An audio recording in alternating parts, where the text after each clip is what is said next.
Boa noite, presidente, vereadores, funcionários da casa, apontantista Adinho, pastor Demar, pastor Marino, senhor Marcos, Adilson, sargento Leonir, comandante do nosso destacamento, sejam muito bem-vindos a essa casa. Quero aproveitar a oportunidade de convidar, reforçar o convite para amanhã à noite, às 19 horas, estar aqui nesse nosso recinto os representantes da Franco Belo. Nós vamos ter mais uma empresa no ramo que está querendo formar parceria aqui em Mercedes e estar aqui mostrando o produto deles, inclusive a questão de financiamento de aviários. Então, amanhã à noite, para quem, se vocês souberem de alguém, algum companheiro, alguém que tem interesse, que se faça presente às 19 horas. Quero aproveitar a oportunidade também para parabenizar a Polícia Militar pelo excelente trabalho feito neste final de semana.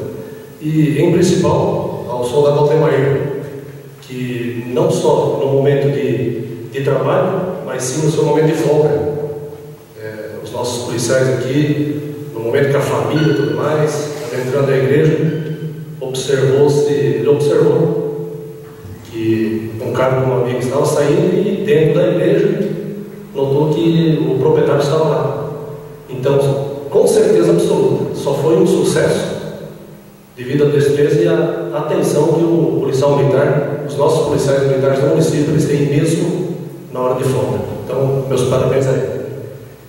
Eu quero também, na história do nosso país, isso me deixa orgulhoso, não me recordo o nome do ministro do Supremo Tribunal Federal, onde ele cassou aquela sessão que foi feita na Câmara dos Deputados, onde absolveram a um deputado que estava envolvido em atos ilícitos e o mesmo já era condenado.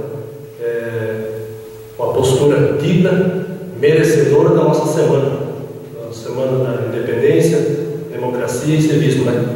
Então a atitude desse ministro é louvável e são atitudes, essas atitudes aí que com certeza o nosso Brasil só vai engrandecer e vai ser exemplo fora também. Exposto isso, muito obrigado.